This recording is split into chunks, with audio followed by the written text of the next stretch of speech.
How are you students? I am Ashish Modi. फिर से मैं मोदी क्लासेस में आपका स्वागत करता हूँ। लास्ट लेक्चर में हमने डिस्कस किया था रेफ्रिजरेशन के इम्पोर्टेंट एग्जाम्पल जो एंथैल्पी के और एंट्रोपी के बारे में थे। 4 मार्क में कैसे पूछे जाते हैं, 7 मार्क्स में किसे पूछे जाते हैं, मैंने दोनों टाइप के एग्जाम्पल डिस्कस कर दिए हैं। एक बार रिवाइज और दूसरे नेक्स्ट एग्जाम्पल जो एग्जाम में पूछे जाते हैं 7 मार्क्स में every semester, diploma semester 5 and thermodynamic mechanical same 3 में। It is the very important example. तो जब आपको एग्जाम्पल में H1 H2 डायरेक्ट दिए गए हो तो आपका जो भी एग्जाम्पल है वो वेरी इजी हो जाएगा। ठीक है, आपको ग्राफ से मिल जाएगा, जो भी पॉइंट ग्राफ पे आता है वो सीधा आपको वैल्यू मिल जाएगी। ठीक है, बट जब वही चीज ग्राफ के ऊपर नहीं हो और आजू बाजू हो तब वो एग्जाम्पल 7 मार्क्स का बन जाता है, क्योंकि उस एग्जाम्पल में मुझे ड्राइनेस फ्रैक्शन फाइंड करना जरूरी है। ठीक है ना। अब ड्राइनेस फ्रैक्शन कैसे फाइंड करते हैं with the help of entropy, वो मैंने डिस्कस कर दिया था प्रीवियस लेक्चर में। अगर आपने नहीं देखा हो प्रीवियस लेक्चर का प्रीवियस जो इंट्रोडक्शन था जिसमें हमने एग्जाम्पल के सारे रूल मैंने समझा दिए थे, वो वीडियो से स्टार्ट करना। अगर आपको कुछ भी नहीं आता कि सर कैसे हम एग्जाम्पल स्टार्ट करें, तो वो देखने पहला वो देखेंगे तो ही उसके बाद वाला वीडियो, और आज वही वीडियो देखने के बाद आपको आज का वीडियो समझ में आएगा कि कैसे हम लोग सॉल्यूशन करते हैं। ठीक है, तो मतलब जो बच्चे ने वो जो दोनों वीडियो नहीं देखे हैं तो आई रिक्वेस्ट यू वो वीडियो पहले देख लो शांति से, क्योंकि सारे फॉर्मूले उसमें मैंने डिस्कस कर दिए हैं। क्यों वो लेना है, क्यों वो फॉर्मूला नहीं लेना है, वो सारा मैंने डिस्कस कर लिया है। ठीक है, इसीलिए बोल रहा हूं कि वो वीडियो पहले आप देख लो, उसके बाद क्योंकि रेफ्रिजरेशन का थर्ड वाला वीडियो है जिसमें आज मतलब जो भी एग्जांपल आईएमपी है वो हम सिखाएंगे, डिस्कस करेंगे। ठीक है, तो बिना वक्त गवाए हम शुरुआत करते हैं रेफ्रिजरेशन में एग्जांपल्स जो भी 7 मार्क्स के लिए इंपॉर्टेंट है। ठीक है बच्चों, चलो अब एक एग्जांपल आपको, एक तो रेफ्रिजरेंट, पहले इंफॉर्मेशन लिख लेता हूं। रेफ्रिजरेंट यूज कर रहे हैं एमोनिया यानी NH3। ठीक है, एमोनिया लिखो, NH3 लिखो, कोई दिक्कत अब आपको नहीं होनी चाहिए। उसके बाद हमें दो टेम्परेचर दिया गया है, मतलब it is works on -5 degree Celsius.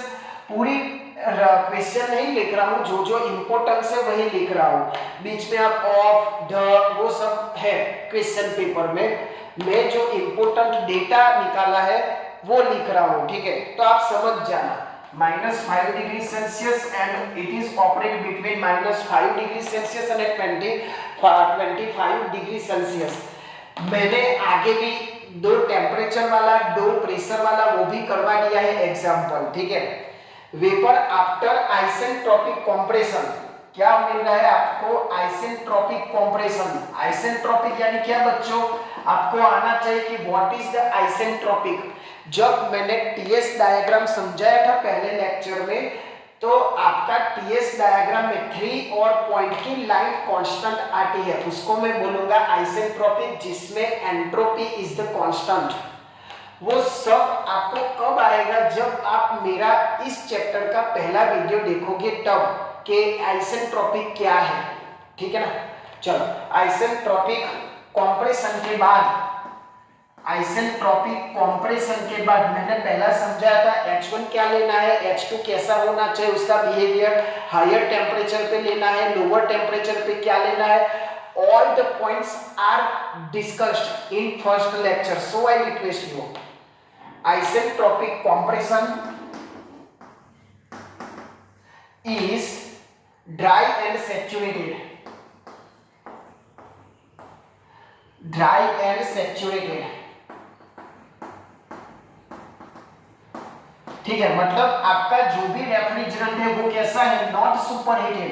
कैसा है, ड्राई एंड सैचुरेटेड है। दोस्तों समझ में आया क्या है भाई, कैसा कंप्रेशन है, मतलब जो भी रेफ्रिजरेंट का बिहेवियर कैसा है, dry and saturated, not superheated, तो मुझे उसमें एंट्रोपी वो सबका यूज होगा बिफोर थ्रोटलिंग। ओके चलो क्या फाइंड करना है, सीओपी, सीओपी फाइंड करना है, और आपको कैपेसिटी भी, इसके लिए आपको मास फ्लो रेट दिया गया होगा, जो प्रीवियस लेक्चर में मैंने किया था, वो मास फ्लो रेट वाला हम लास्ट में देखेंगे। पहले मुझे क्या चाहिए, सीओपी। अब सीओपी फाइंड करने के लिए मुझे दो टर्म्स रिक्वायरमेंट है, refrigeration effect and work done.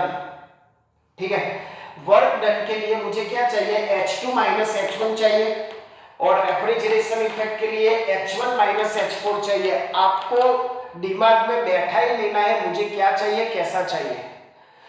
हाँ, और कैलकुलेशन में गलती मत करना प्लस माइनस वाला, ठीक है। चलो मैं अब मुझे यहाँ क्या इंपॉर्टेंट है, एक तो मुझे ये समझ में आ गया कि हमारा जो भी प्रोसेस है वो दो टेम्परेचर के बीच में प्रोसेस कर रहा है, और रेफ्रिजरेंट कैसा है कि only two information are required for calculate this example. ठीक है ना, क्या मैंने इंपॉर्टेंट लिया, एक तो किस टेम्परेचर में वो काम कर रहा है और कैसा आपका रेफ्रिजरेंट है। अगर आपका रेफ्रिजरेंट सुपरहीटेड है, अगर आपका रेफ्रिजरेंट सुपरहीटेड है तो डायरेक्ट आपको क्या करना है, एंथैल्पी फाइंड करना, एंथैल्पी, उसके बाद सीओपी। जो फर्स्ट वाला एग्जांपल जो 3 या 4 मार्क्स में पूछा जाता है, जिसका मैंने एक वीडियो बनाया है, बट यहाँ आपका रेफ्रिजरेंट क्या दिया गया है, ड्राई एंड सैचुरेटेड। तो ये मेथड देख लो क्या करना है क्या नहीं, ठीक है। क्वेश्चन लिख लो, उसमें से दो इंपॉर्टेंट इंफॉर्मेशन है वो अलग से लिख लो। अब टेबल दिया गया है जो आपके एंथैल्पी और एंट्रोपी की वैल्यू है, ठीक है, वो ड्रॉ करूंगा। चलो, तो टेबल में आपको दिया गया है टेम्परेचर, और टेम्परेचर दिया गया है जो मैंने अभी लिखा था, ठीक है, -5 25 पे आपकी वैल्यू दी गई है, एंट्रोपी लिक्विड में, और एंथैल्पी यहाँ एंट्रोपी लिख रहा हूं किलो जूल पर केजी केल्विन। याद रखना भाई, यूनिट सब याद रखना। यहाँ आ जाएगा 158.2 और यहाँ आ जाएगा आपका 298.9, यहाँ होगा 1439 और यहाँ होगा आपका 1466। यहाँ आपकी एंट्रोपी दी गई है, ये सब दिया गया होगा, टेंशन मत लेना कि सब एक ऐसे याद रखना है, आपको स्टीम टेबल या आपको एक क्वेश्चन पेपर में दिया गया होगा, कोई दिक्कत नहीं होगी, बट थोड़ा नॉलेज होना चाहिए, लिक्विड से ज्यादा वेपर का होगा, ठीक है। 5.407 और यहाँ है 5.039। देखो हमेशा चाहे वो एंथैल्पी हो चाहे वो एंट्रोपी हो, इसकी वैल्यू मतलब वेपर की वैल्यू आपको ज्यादा दिखेगी।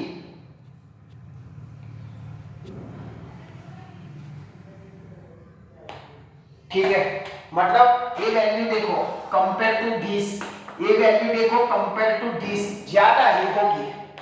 चलो अब हमें सीधा सॉल्यूशन पे जाते हैं क्योंकि वो इंपॉर्टेंट है। चलो मुझे क्या चाहिए, H1 चाहिए। अब यहाँ क्या है, मैंने बोला था पहले एग्जांपल में डिस्कस किया था, यहाँ पीएच डायग्राम में सिवलिंग तो होगा ही, ठीक है, बट आपका रेफ्रिजरेंट आपको कैसा मिल रहा है, dry and saturated. Dry and saturated यानी ऐसा होगा 1 2 3 एंड 4, ठीक है, यानी आपको H1 डायरेक्ट नहीं मिलेगा, आपको क्या मिलेगा, H2 डायरेक्ट मिलेगा। ठीक है, समझ में आया आपको। चलो उसके बाद आपको क्या मिलेगा, H1 कैसे फाइंड करोगे, क्योंकि एक ग्राफ पे पॉइंट नहीं है, याद रखो भाई कॉन्सेप्ट, जो पॉइंट ग्राफ पे है ना, जो पॉइंट ग्राफ पे है वो सीधा आपको मिल जाएगा, बट जो पॉइंट ग्राफ पे नहीं है उसको मुझे कैलकुलेशन से यानी H1 is equal to HF plus XHFG ऐसे फाइंड करना होता है। चलो H2 आपको डायरेक्ट मिल जाएगा। क्या मैंने ट्रिक दिया था भाई, H1 हमेशा लोअर टेम्परेचर पे और H2 हायर टेम्परेचर पे मुझे क्या देखना है, एंथैल्पी। तो इसमें से हायर टेम्परेचर कौन सा है, 25, तो आपको मिल जाएगा दिस इज द H2। तो H2 आपका होगा 1466 किलो जूल पर केजी। कैसे लिया भाई, ट्रिक याद रखो, H2 हमेशा हायर टेम्परेचर पे लेना है, हायर टेम्परेचर पे, और क्या लेना है, हायर टेम्परेचर पे क्या लेना है, Hg लेना है, ठीक है, Hg यानी वेपर वाला पोर्शन। अब यहां मुझे क्या चाहिए, चलो HF तो मुझे लोअर प्रेशर पे लोअर टेम्परेचर पे मिल जाएगा, बट ड्राइनेस फ्रैक्शन कैसे हमने फाइंड किया था, याद करो भाई, ड्राइनेस फ्रैक्शन हमने कैसे फाइंड किया था, याद करो। ड्राइनेस फ्रैक्शन हमने फाइंड किया था with the help of entropy, ठीक है। तो एंट्रोपी, यहां एंट्रोपी के एग्जांपल में क्या था मेरा, ऐसा कुछ था, ठीक है। अब यहां आपको दिया गया है ड्राई एंड सैचुरेटेड, ठीक है ना। तो यहां आपका ऐसा होगा 1 and 2, यानी S1 = S2 होगा। प्रीवियस वीडियो नहीं देखा हो तो ही तकलीफ होगी आपको, अगर आपने पूरे कॉन्सेप्ट के साथ ये देखा है तो कोई तकलीफ नहीं होगी। बट जो बच्चे नहीं देखते, डायरेक्ट यहाँ डायरेक्ट थर्ड वीडियो या डायरेक्ट 7 मार्क्स के एग्जाम्पल करने बैठ जाते हैं, उनको कुछ भी समझ में नहीं आएगा। कॉन्सेप्ट के साथ करो। क्यों मैंने S1 = S2 लिया, देखो भाई कांस्टेंट लाइन है TS डायग्राम में, और ऐसा कुछ आता है उसमें 1 2 3 4 आइसेंट्रोपिक प्रोसेस है, ठीक है ना। अब आगे क्या होगा भाई, S1 एंड S2 मुझे क्या करना है, उसके जैसा ही हायर टेम्परेचर लोअर टेम्परेचर पे S1 या S2 फाइंड कर लो, तो हमारा इक्वेशन क्या बनेगा, देखो भाई S1 = SF + X SFG, यहां सारी वैल्यू पुट कर लो, तो मुझे क्या मिल जाएगा, ड्राइनेस फ्रैक्शन, ड्राइनेस फ्रैक्शन यहां पुट करो तो मुझे मिल जाएगा H1 H2 अवेलेबल हो गया, तो मुझे मिल जाएगा वर्क डन। तो पहले मुझे क्या करना है, इन सबकी वैल्यू फाइंड करनी है, S1 की, SF XH FG, ठीक है। अब S2, अब आपको याद ना रहे कि सर S2 में कौन सा लेना है, H2 कहां मैंने किया था, हाई टेम्परेचर पे, बट एंथैल्पी देखा था। यहां same to same high temperature पे क्या देखना है, एंट्रोपी, हाई टेम्परेचर यानी वेपर वाला पार्ट। समझ में आया दोस्तों क्या करना है, फिर से रिवाइज कर रहा हूं। जैसे आपने H2 हाई टेम्परेचर पे Hg में देखा था, हाई टेम्परेचर पे Hg में देखा था, सेम टू सेम, बट वही चीज मुझे क्या करनी है, एंट्रोपी में हायर टेम्परेचर क्या करना है, Sg में देखना है, ठीक है। तो मुझे क्या मिल जाएगा, S2, तो मैं यहां सीधा लिख रहा हूं 5.039, क्योंकि this is the isentropic process, so that. अब ये बंदा आ गया लोअर टेम्परेचर पे, तो लोअर टेम्परेचर पे मुझे कौन सा फ्लूइड यानी लिक्विड, यानी आ जाएगा 0.630, ठीक है। X मुझे फाइंड करना है, और यहां मैंने आपको समझाया था SFG यानी क्या है भाई, Sg - SF, Sg - SF दोनों हमें लोअर टेम्परेचर पे लेना है।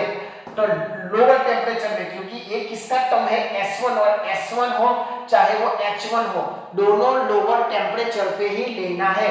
तो लोअर टेम्परेचर यानी दिस वाला, ठीक है, Sg, तो सॉरी ये एंथैल्पी है, एंट्रोपी की बात करें हम लोग, तो यहां आपका Sg कितना होगा वो सोचो आप,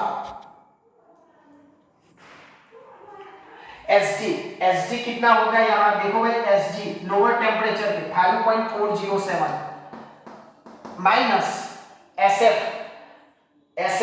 फिर से बोल रहा हूं लोअर टेम्परेचर 0.630।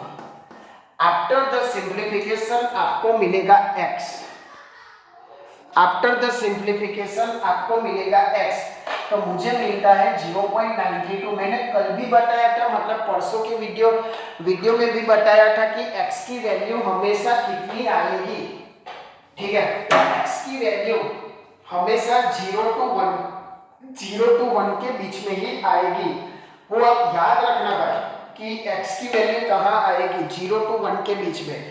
तो अगर आपकी वैल्यू 1 के ऊपर आई तो समझ लेना आपके कैलकुलेशन में कहीं गलती है, ठीक है। माइनस में आए तो भी समझ लेना कि आपकी कैलकुलेशन में कोई गलती है, ठीक है। अगर 0 to 1 में आए तो राइट है 0.92 और ये वैल्यू यहां पुट करो। HF है आपके पास, लोअर टेम्परेचर पे एंथैल्पी देख लो, ठीक है। कर लेते हैं हम लोग, पहले कॉपी कर लो, ठीक है। x मिल गया मुझे 0.92। चलो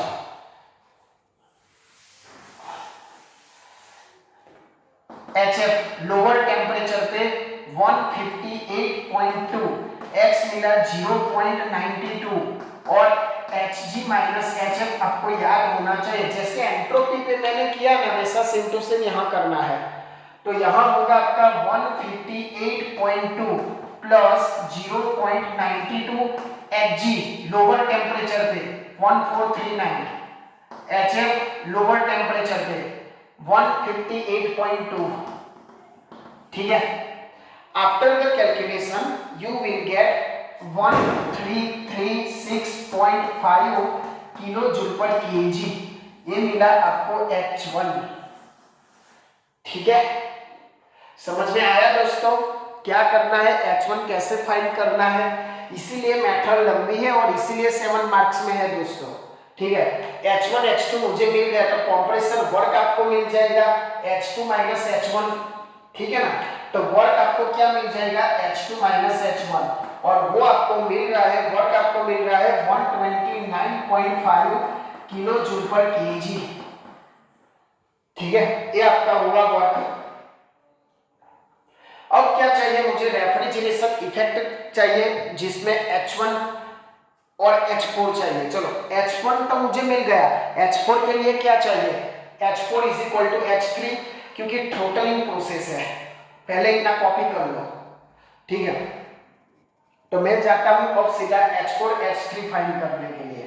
समझ में आया कैसे ड्राइनेस फ्रैक्शन फाइंड किया, क्योंकि इस एग्जांपल में ड्राइनेस फ्रैक्शन ही इंपॉर्टेंट है कि बच्चे कैसे करते हैं वही चेक करेंगे, जो भी चेकर है वो। चलो अब H3 is equal to H4, H3 is equal to H4। देखो भाई H3 सीधा ग्राफ पे है, हमारा कॉन्सेप्ट क्या है, जो पॉइंट ग्राफ पे है वो सीधा मुझे मिलेगा, तो H3 is equal to H4, ठीक है। अब मैंने सिखाया था H3 कहां होगा आपका, हायर टेम्परेचर पे, कहां होगा भाई, H1 इज इक्वल H1 जो हायर टेम्परेचर पे देखते वही देखना है, क्या देखना है, H3 हायर टेम्परेचर पे देखना है, हायर टेम्परेचर पे, ठीक है। अब मुझे ये बताओ दोस्तों, यहाँ गैस होगा लिक्विड होगा, बोलो, यहाँ तो लिक्विड ही होगा ना, तो मुझे क्या देखना है 298.9, ये हमारा आया H3 is equal to H4, क्योंकि आपको कॉन्सेप्ट समझ में आएगा ना तो ही कंफ्यूजन नहीं होगी। चलो 3 पॉइंट डायरेक्ट मिल गया, मैंने बोला आपको कैसे समझ में आएगा कि सर मैं हायर टेम्परेचर पे ए वैल्यू ले या ए वैल्यू, बट जब मैंने समझाया था मैंने पहले लेक्चर में कि भाई एक गैस वाली लाइन है, ये दोनों मिक्सर है और ये ओनली लिक्विड वाली लाइन है, तो ही आपको याद होगा और कॉन्सेप्ट के साथ कीजिए कि सर ने बोला था कि यहाँ लिक्विड होगा तो बस लिक्विड ले लो 298.9 किलो जूल पर केजी हो गया, आपको सारी वैल्यू मिल गई। तो सीधा मैं सीओपी पे जाता हूँ, refrigeration effect upon work done H1 minus H4 upon H2 minus H1, value put कीजिए और आपको सीओपी मिल जाएगा 8.01, 8.01 आपको क्या मिल जाएगा, सीओपी मिल जाएगा, ठीक है। अब हम मास फ्लो रेट वाला करेंगे, कैपेसिटी वाला, ठीक है। तो आपको ठीक है, सीओपी तक आपका फाइनल है, H1 H2 H3 H4 हमने कैसे फाइंड किया, it is the very important for all of you students. So I request you whatever video of the refrigeration example please see and practice it, then you will be expert in this example। चलो ठीक है, COP मैंने find कर लिया, अब mass flow rate capacity, चलो capacity is equal to mass flow rate into refrigeration effect, mass flow rate आपको 4 KG यानी 4 केजी पर मिनट आपको दिया गया है और रेफ्रिजरेशन इफेक्ट आपने फाइंड किया सीओपी के लिए H1 माइनस H4 वो मिला था 1037.6 किलो जूल पर केजी। चलो किलोग्राम किलोग्राम गया, कैपेसिटी यानी 4150 किलो जूल पर मिनट। ठीक है, ये हुआ आपका कैपेसिटी, बट आपको टर्म में पूछा गया है, जैसे मैंने कन्वर्जेशन सिखाया था। ठीक है कि 1 टन यानी कितना है हमारा 210 किलो जूल पर मिनट। तो मैंने कैसे सिखाया था दोस्तों कि 210 kilo joule per minute is equal to 1 ton. ठीक है, तो 4150 kilo joule per minute is equal to how many terms. समझ में आया बच्चों? बस एक कन्वर्जेशन ले लो, यानी 4150 इज इक्वल टू अपॉन में 210 को आपको मिल जाएगा 19.76 टन। हालांकि in practice this is not possible, but this is the example. ठीक है, तो ऐसे हम पूरा एग्जाम्पल 7 मार्क्स का करते हैं, तो ही आपको पूरा मार्क्स मिलेगा। ठीक है, समझ में आया दोस्तों क्या है क्या नहीं? फिर से मैं रिवाइज करवा देता हूं। जब आपका रेफ्रिजरेंट ड्राई, ध्यान से सुनना भाई, जब आपका रेफ्रिजरेंट ड्राई एंड सैचुरेटेड दिया गया हो तो आपको समझ लेना कि एग्जाम्पल बड़ा होने वाला है और 7 मार्क्स में होगा। H1 आपको डायरेक्ट नहीं मिलेगा बिकॉज रेफ्रिजरेटर आपका बीच में है, ग्राफ पे नहीं है। H2 डायरेक्ट मिलेगा। H1 हमेशा लोअर टेम्परेचर पे फाइंड करना है, H2 हमेशा हायर टेम्परेचर से मिलेगा। H1 फाइंड करने के लिए HF प्लस HFG आपको फॉर्मूला लगाना है, उसके लिए ड्राइनेस फ्रैक्शन चाहिए। ड्राइनेस फ्रैक्शन हम फाइंड करेंगे एंट्रोपी के हिसाब से। अब S1 is equal to S2 होगा क्योंकि it is the total isentropic process. तो आइसेंट्रोपिक प्रोसेस में S1 is equal to S2 मुझे डायरेक्ट ग्राफ से मिलेगा, तो वही हुआ आपका S1। फॉर्मूला में पुट करो SF प्लस XHFG, तो आपको ड्राइनेस फ्रैक्शन मिल जाएगा। ड्राइनेस फ्रैक्शन एंथैल्पी में पुट करो यानी H1 मिल जाएगा। वर्क तो आपको H1 H2 अवेलेबल है तो आपको वर्क मिल जाएगा। ठीक है, उसके बाद आपको रेफ्रिजरेशन इफेक्ट, इसमें H1 minus H4 H3 is equal to H4 होगा because it is the throttling process. Throttling process में आपकी एंथैल्पी कांस्टेंट रहती है। ठीक है, तो ऐसे आप फाइंड कर सकते हो। कैपेसिटी में थोड़ा ध्यान रखना है, कन्वर्जेशन ध्यान रखना है, इतना भी डिफिकल्ट नहीं है कि नहीं आए। आप 2-3, ये मेरा तीसरा एग्जांपल है।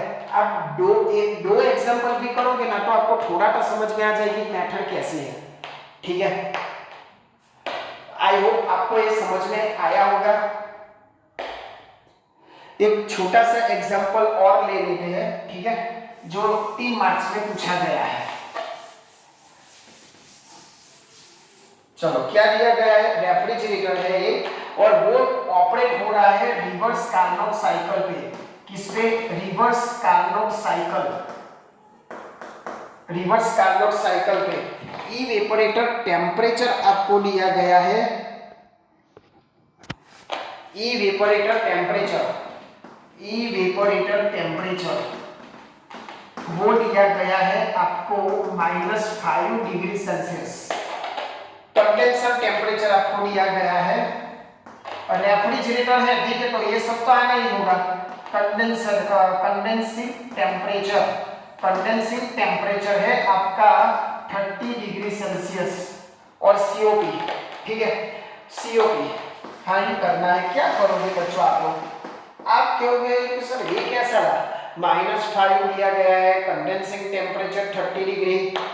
हाँ, और आपको इसमें नॉट स्टीम टेबल प्रोवाइड करेंगे, नॉट ही कोई कुछ डेटा यानी एंथैल्पी एंट्रोपी कुछ भी नहीं, तो कैसे करोगे आप सोचते ही रह जाओगे। और एग्जाम्पल होगा 3 मार्क्स का, क्या करोगे बोलो? आपने सही से कार्नोट साइकिल पढ़ा होगा, उसकी एफिशिएंसी। ठीक है, तो एक फॉर्मूला आता होगा, तो COP is equal to T1 upon T2 minus T1, T1 upon T2 minus T1। बस डायरेक्ट इसमें वैल्यू पुट करो भाई, कुछ उसमें डीप में नहीं जाना है। कभी कभी क्या करते हैं, कब इतना इजी एग्जाम्पल है, ओनली वैल्यू पुट करना है, तो भी बच्चे क्या करते हैं, छोड़ देते हैं, क्योंकि उनको पता ही नहीं है कि यहाँ डायरेक्ट वैल्यू पुट करना है। वो सोचते रहेंगे कि सबने तो सिखाया था एंथैल्पी और एंट्रोपी वाला, बट वो तो है नहीं। ठीक है, तो कभी कभी अपने दिमाग से भी कितने मार्क्स का है, क्या दिया गया है, उसी से करो। अगर आपको इसमें एंथैल्पी एंट्रोपी दिया है तो वो मेथड करो, अगर आपको दिया ही नहीं तो क्या करेंगे आप लोग। तो T1 पे आप वैल्यू पुट करो केल्विन में कन्वर्ट करके, यानी T1 ये आपका ये है और T2 आपका ये है, बस वैल्यू पुट कर दो। 273 माइनस 268, यहाँ होगा T2 यानी 293 माइनस 268। आफ्टर द कैलकुलेशन आपको मिल जाएगा 7.66, ये आपका हुआ COP। समझ में, एकदम इसी एग्जाम्पल, परंतु बच्चों को पता ही नहीं है ना, तो छोड़ देते हैं। ठीक है, ये वो आपके छोटे छोटे एग्जाम्पल। एक दूसरा एग्जाम्पल ले लेते हैं, नोट कर लो फटाफट और दूसरा करवा देता हूं। चलो, दूसरा है आपका COP दिया गया है। इस एग्जांपल में COP दिया गया है 4 है, COP दिया गया है, यानी COP यानी क्या, COP यानी रेफ्रिजरेशन इफेक्ट अपॉन वर्क। हमने बहुत सारे एग्जांपल के, तो अभी तो याद होना चाहिए। ठीक है, दूसरा क्या दिया गया है भाई, reverse Carnot cycle, reverse Carnot cycle. चलो, फिर क्या दिया गया है, इवेपोरेटर टेम्परेचर। इवेपोरेटर टेम्परेचर आपको दिया गया है -5 डिग्री सेल्सियस, जो आपका T1 होगा। ठीक है, पावर दिया गया है 4 किलोवाट, पावर दिया गया है 4 किलोवाट। ठीक है, T2 फाइंड करना है हमें, क्या करना है, T2 फाइंड करना है। समझ गए क्या करना है भाई। चलो, आपको क्या मिला है, क्या दिया गया है, COP चर, और वर्क के बाजू में क्या लिखना है, आपको पावर लिख लेना है। तो रेफ्रिजरेशन इफेक्ट आपको क्या मिलेगा, 100 किलोवाट, बट मुझे तो क्या चाहिए, टन में। अब अभी एक नया कन्वर्जन आएगा कि 1 ton is equal to 3.5 kilowatt. ठीक है, 1 ton is equal to 3.5 kilowatt. तो हमें ये है, तो मुझे टन में कन्वर्ट करने के लिए क्या चाहिए, 16/3.5 टन। तो आपको मिल जाएगा 4.57 टन में आपका रेफ्रिजरेशन इफेक्ट हो जाएगा। अब आप सोचेंगे कि सर मुझे तो यहाँ रेफ्रिजरेशन इफेक्ट मिला, बट T2 कैसे फाइंड करेंगे हम लोग, T2 कैसे फाइंड करेंगे। तो देखो, रेफ्रिजरेशन इफेक्ट मुझे मिल गया है, COP मिल गया है। ठीक है, तो COP का जो COP का फॉर्मूला है, COP का फॉर्मूला क्या है, T1 upon T2 minus T1। ठीक है, समझ में आया मैं क्या कहना चाहता हूं। चलो, समझ में आया क्या करना है। चलो, रेफ्रिजरेशन इफेक्ट मुझे यहाँ मिल जाएगा, COP यानी यहाँ आपके पास 4 है, T1 टेम्परेचर आपके पास है कितना, -5 यानी 268 आपको मिल जाएगा। T2 मुझे फाइंड करना है और T1 ऑलरेडी है। फ्रॉम दैट आपको आफ्टर द सिंपलीफिकेशन आपको T2 मिल जाएगा, और वो मिला आपका 62 डिग्री सेल्सियस और 335 केल्विन। ठीक है, समझ में आया आपको, जो भी है वो।